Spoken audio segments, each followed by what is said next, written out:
सब तो बड़ा मसला वा ठीक है। जिले को रेट पुछिए दादा 2.5-3 लाख रुपया ठीक है। जिले उन्होंने यार तो इन्हें खरीदूंगा भी फिर वो हाथ खड़े है नहीं खरीदते हैं क्यों नहीं खरीदते हैं फिर वो हाथ खड़े है खरीदते भी है ये गल नहीं खरीदते भी है ठीक होगा। असल से जो जानवर का जो रेट है जानवर क्यों ना साढ़े अगर उस रेट की मार्केट के हिसाब से हर कोई खरीददा बेचदा वा हुण तुसीं ਜਿਹੜੀਆਂ 2.5 ਲੱਖ ਦੀਆਂ ਕਿੰਨੀਆਂ ਖਰੀਦੀਆਂ ਵਾ 2.5 ਲੱਖ ਦੇ किन्ने जानवर खरीदे मैं आप खरीदे मेरे को बकरी खड़ी है इन्हों भी पता वा 2 लाख की 2 लाख की कितनी देर हो गई खरीदे ਉਹਨੂੰ ਖਰੀਦੀ ਨੂੰ ਹੋ ਗਏ ਨੇ 6 ਮਹੀਨੇ ਨਹੀਂ ਹੋਏ हाँ ਉਹਨੂੰ ਇਸ ਟਾਈਮ 3-4 ਸਾਲ ਹੋ ਗਏ ਪਏ ਨੇ 3-4 साल होंगे पे 2 लाख की खरीदी थी ठीक उस तो बाद कोई नहीं खरीदी नहीं माल पूरा हो गया वो साढ़े शौक ਨੂੰ ਲੱਗਾ ਅਸੀਂ ਖਰੀਦ ਲਿਆ ਉਹਨੇ ਸ਼ੌਂਕ ਦੀ ਦੇਖ ਆਪਣੀ ਅਲੱਗ ਗੱਲ ਆ ਜਿਹੜੇ ਸ਼ੌਂਕ ਦੀ ਤੁਸੀਂ ਗੱਲ ਕਰਦੇ ਨਾ ਇਹ ਜਾਨਵਰ ਆਪਾਂ ਹੁਣ ਪਹਿਲੇ ਤੇ ਨੰਬਰ ਤੇ ਭਾਈ ਆਪਾਂ ਰੋਜ਼ੀ ठीक हो गया साडा रोजी रोटी पूरा करे ठीक हो जिन्हों असीं रखना ढेरी की शक्ल च इज्जत की शक्ल च जिन्हें कोई 2-4 रखनी जिदा भाई उन्हें रखिया वा वो होंदा शौक जिवें कि नहीं जिले ढेरी की शक्ल असीं रखना वा फिर असीं मुनासिब जिहड़ा जो मार्केट का रेट चल रहा उसे खरीदना वा वो भी शौक है वो शौक है कि हर किसी नूं शौक है ये भी हर कोई शौक की खड़ा है ये तो नहीं जो एवं लगी खड़ा है हर कोई यार पता कि जब 2-2.5 लाख का मतलब है ना 4-5 बारू जेड़ा रखी खड़ा है शौक दे मुताबिक जानवर का मैक्सीमम जो जानवर बदन चलते हैं ना वो पता कि 50 तो 70 kg तक चल रहा 2-2.5 लाख का मतलब कि किन्ने रुपये kg है ਤੁਸੀਂ ਆਪਾਂ ਅੰਦਾਜ਼ਾ ਲਗਾ ਲਓ ਤੇ 4000 ਰੁਪਏ ਸਾਨੂੰ kg ਪੈ ਰਿਹਾ ਵਾ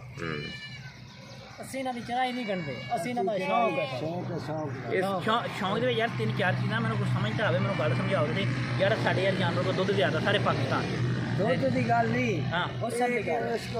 गल यार हुसन तो राजनपुरी तो थोड़ा वा राजनपुरी का हुसन जिन्ना ही होवे वो साडे कागजां च नहीं है ਉਹ ਕਾਹਦਾ ਨਹੀਂ ਹੈਗਾ ਉਹ ਨਹੀਂ ਹੈਗਾ ਉਹਨਾਂ ਦੇ ਕਾਗਜ਼ਾਂ 'ਚ ਜਿਨ੍ਹਾਂ ਦਾ ਸ਼ੌਂਕ ਹੈਗਾ ਬੱਕਰਾ ਪਾਲਦੇ ਨਹੀਂ ਜਿਹੜੇ ਪਤਾ ਕੀ ਜਿਹੜਾ ਬੱਕਰਾ ਪਾਲਦੇ ਨੇ ਉਹਨਾਂ ਦੇ ਸ਼ੌਂਕ ਹੈਗਾ ਜਿਹੜੀ ਗੱਲ ਪੜ੍ਹੀ ਲਿਖੀ ਹੈ ਨਾ ਉਹ ਬੰਦਾ ਪੜ੍ਹੇ ਲਿਖੇ ਤਰੀਕੇ ਨਾਲ ਸਮਝੇ ਕਿ ਹੁਣ ਇੰਨਾ ਸ਼ਾਹ ਸਾਹਿਬ ਸਾਡੇ ਸਾਹਮਣੇ ਖੂਬਸੂਰਤ ਖੜਾ ਵਾ ਮੈਂ ਕਹਾਂ ਨਹੀਂ ਵੀ ਤੂੰ ਹੀ ਮੇਰੇ ਵਾਸਤੇ ਸਭ ਤੋਂ ਸੋਹਣਾ ਵਾ ਇਹ ਤਾਂ ਨਹੀਂ ਹੋ ਸਕਦਾ ਹਰ ਕਿਸੇ ਦਾ ਆਪਣੇ ਇਲਾਕੇ ਦਾ ਹੁਣ ਜ਼ਿਲ੍ਹੇ ਦੇ ਵਿੱਚ ਜਿਹੜਾ ਸਾਡਾ ਮਾਲ ਜਿਹੜਾ ਹੈ ਨਾ ਇਹ ਖੂਬਸੂਰਤ ਹੈ ਜੀ ਇਸੇ ਜ਼ਿਲ੍ਹੇ ਰਾਜਨਪੁਰ ਜ਼ਿਲ੍ਹੇ ਦੇ ਵਿੱਚ ਰਾਜਨਪੁਰੀ ਨਸਲ ਨਹੀਂ ਵੈਸੇ ਯਾਰ ਪਤਾ ਕੀ ਮੈਂ ਤੁਹਾਨੂੰ ਅੱਜ ਹੀ ਲੈ ਜਾਣਾ ਵਾ ਰਾਜਨਪੁਰ ਦੇ ਏਰੀਏ ਸਭ ਤੋਂ ਜ਼ਿਆਦਾ ਜਿਹੜੇ ਬੰਦੇ ਉੱਥੇ ਖਰੀਦਦਾਰੀ ਕਰ ਰਹੇ ਆ ਲੈ ਰਹੇ ਆ ਰਾਜਨਪੁਰ ਦਾ ਜਾਨਵਰ ਵੇਚ ਰਹੇ ਆ ਬਾਕੀ ਰਹਿ ਰਹੇ ਰੋਜ਼ ਤੁਸੀਂ ਵੀ ਆਪਣੇ ਇੱਥੇ ਕਿਸੇ ਵੀ ਅੱਡੇ ਤੇ ਮੈਂ ਲੈ ਜਾਓ ਮੈਂ ਦੱਸੋ ਇੰਨੇ ਪੂਰੇ ਪਾਕਿਸਤਾਨ 'ਚ ਬੰਦੇ ਤੁਹਾਡੇ ਇੱਥੇ ਆ ਰਹੇ ਆ ਉੱਥੇ ਤੁਹਾਡੇ ਹੱਥ 'ਚ ਫੈਸਲਾ ਹੋ ਜਾਏਗਾ ਨਹੀਂ ਰੋਜ਼ ਹੀ ਕਮਾਉਂਦੇ ਅਸੀਂ ਵੇਚੀਏ ਤਾਂ ਸ਼ਾਮ ਤੋਂ ਪਹਿਲੇ ਵੇਚ ਜਾਣ ਪਰ ਵੇਚਦੇ ਕੋਈ ਅਸੀਂ ਸ਼ੌਕ ਵਾਸਤੇ ਰੱਖੇ ਨੇ ਮੇਲੇ ਦੀ ਨਿਮਾਇਸ਼ ਵਾਸਤੇ ਰੱਖੇ ਨੇ ਜਿਨ੍ਹਾਂ ਦੇ ਪਾਰੂ ਪੂਰੇ ਨੇ ਵੇਚਦੇ ਘੱਟ ਹੈਗੇ ਨਿਮਾਇਸ਼ ਤੁਹਾਨੂੰ ਸੱਦਾਂਗੇ ਫਿਰ ਨਿਮਾਇਸ਼ ਅੱਛਾ ਕਿੰਨੇ ਮੇਲੇ ਲੱਗਦੇ ਨੁਮਾਇਸ਼ ਯਾਰ ਇੱਥੇ ਨਮਾਜ਼ ਦੇ ਮੇਲੇ ਲੱਗਦੇ ਨੇ 3-4 ਲੱਗਦੇ ਨੇ 3-4 ਲੱਗਦੇ ਤੇ ਉੱਥੇ ਖੂਬਸੂਰਤੀ ਹੁੰਦੀ ਜਾਨਵਰ ਦੀ ਸਿਰਫ ਤੇ ਕਿੰਨੇ ਮੇਲੇ ਜਿੱਤੇ ਆ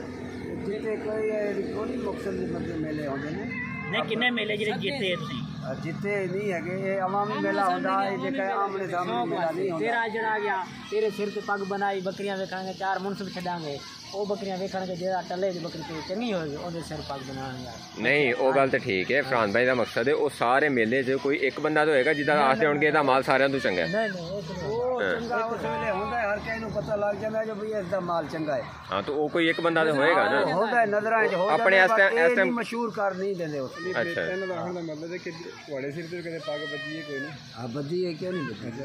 ਇਹ ਹੀ ਇਸ ਮੇਲੇ ਦੇ ਵਿੱਚ ਵੱਜੀ ਸੀ ਆਪਣਾ ਆਮਦਪੁਰ ਫਤਿਹਪੁਰ ਅੱਛਾ ਬਜ਼ੁਰਗੋ ਜੀ ਮੈਨੂੰ ਤੁਸੀਂ ਵੇਚਣਾ ਕੋਈ ਬੰਦੇ ਠੀਕ ਸਮਝ ਵਾਲੇ ਲੱਗ ਰਹੇ ਆ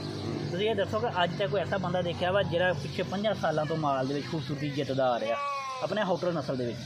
ਪਿੱਛੇ 5-6 ਨਸਲ ਦੇ ਵਿੱਚ ਸਾਰੇ ਹਰ ਜਗ੍ਹਾ ਕੋਲ ਪੁੱਛੋ ਕਹਿੰਦਾ ਮੈਂ ਜਿੱਤਿਆ ਕਰਾਂ ਇਹ ਕੀ ਮਸਲਾ ਮੈਨੂੰ ਇਹ ਨਹੀਂ ਸਮਝ ਆਉਂਦਾ ਹਰ ਬੰਦਾ ਕਹਿੰਦਾ ਸਾਡਾ ਬੱਕਰਾ ਕੋਈ ਇੱਕ ਬੰਦਾ ਤਾਂ ਹੋਵੇ ਨਾ ਜਿਹਨੂੰ ਸਾਰੇ ਮੰਨਣ ਅੱਛਾ ਤੇ ਜਿਹੜਾ ਤੁਸੀਂ ਆਪਣੇ ਦੇਸ਼ 'ਚ ਮੰਨਦੇ ਕਿ ਵਾਕਿਆ ਬੰਦਾ ਇੰਨੀ ਦੇਰ ਦਾ ਹਕੀਕੀ ਇੱਕੋ ਜਾਨਵਰ ਹੈਗੇ ਆ ਉਹ ਕਿਹੜਾ ਬੱਕਰੀ ਹੁਣ ਖੜੀ ਹੈ ਸਹੀ ਅੱਧ ਮੇਰੇ ਆਧੀ ਜਵਾਨ ਲਾਏ 14 ਲੱਖ ਹੁੰਦਾ ਲਗਾ ਖੜੇ ਹਾਲੀ ਜ਼ਿਲ੍ਹੇ ਰਹੀ ਨਿਆਦ ਵਿੱਚ ਵਾਤਰ ਉਹ ਕਿੱਥੇ ਆ ਉਹ ਖੜੀ ਮੇਰੇ ਹੁਣ ਬੱਕਰੀਆਂ ਲੈ ਕੇ ਨਹੀਂ ਹੈ ਉਹ ਕਾਲੀ ਬੱਕਰੀ ਜਿਹੜੀ ਆ ਉਹਦੀ ਨਾਨੀ ਸਹੀ ਖੜੀ ਹੈ ਅਖੀਰ ਜਾਤ ਮਾਰਦਾ ਹਾਂ ਅਖੀਰ ਜਿਹੜੀ ਬਾਹਰ ਮੁੜ ਕੇ ਬਾੜ 'ਚ ਵੀ ਨਹੀਂ ਕੱਢੀ ਉਹਦੀ ਨਾਨੀ ਸਹੀ ਖੜੀ ਹੈ ਅੱਛਾ ਹਾਂ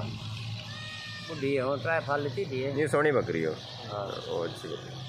ਉਹ ਬੱਕਰੀ ਹਾਲੀ ਜ਼ਿਲ੍ਹੇ ਦੇ ਵਿੱਚ ਪਹਿਲੇ ਨੰਬਰ ਹੁਆ ਅੱਛਾ ਉਹਦੀ ਨਾਨੀ ਇੱਥੇ ਕਿਹੜੀ ਆ ਉਹਦੇ ਇਹ ਖੜੀ ਹੈ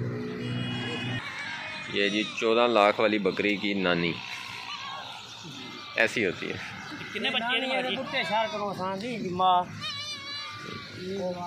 वो छोकरा खड़े ना असल मालिक ही है अच्छा ये ਇਹਦੇ ਮਗਰ ਕਿੰਨੇ ਜਵਾਕ ਆ ट्राई त्रै जवाब तीन बच्चे ने, तीन बच्चे। तिन्ने इत्थे मौजूद आ हाँ मौजूद है। अच्छा डेली ले ला या तिन्ने ले लिया वो ले लिया। अच्छा, ये चरवाहों की और फरहान भाई की बहस हो रही है, और यही बहस मेरी अक्सर इन चरवाहों से होती है कि आप लोगों ने इतने ज़्यादा रेट क्यों रखे हुए हैं इस ब्रीड के, कि लाखों में इनके रेट हैं। अगर यहाँ तो आप कहें कि इसका दूध आम बकरी से डबल ट्रिपल है, यहाँ कहें कि ये वेट उनसे बहुत ज़्यादा करती हैं, तो क्या ऐसी बात है? वो एक ही बात कहते हैं जी खूबसूरती है। तो खूबसूरती के लिए हर बंदा तो नहीं रख सकता। बहरहाल ठीक है, हर बंदे का अपने अपने टारगेट्स हैं, लेकिन एक जो बिज़नेस माइंडेड बंदा होगा वो एक हद तक ही रेट भर सकेगा खूबसूरती के भी। अगर वो एक जानवर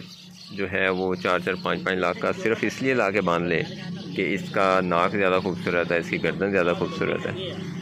तो वो फिर बिज़नेस आगे कैसे करेगा? कौन उससे परचेज़ करेगा इतनी ज़्यादा रेंज में, इतनी ज़्यादा कॉस्ट में? तो ये बहस बेसिकली चल रही है।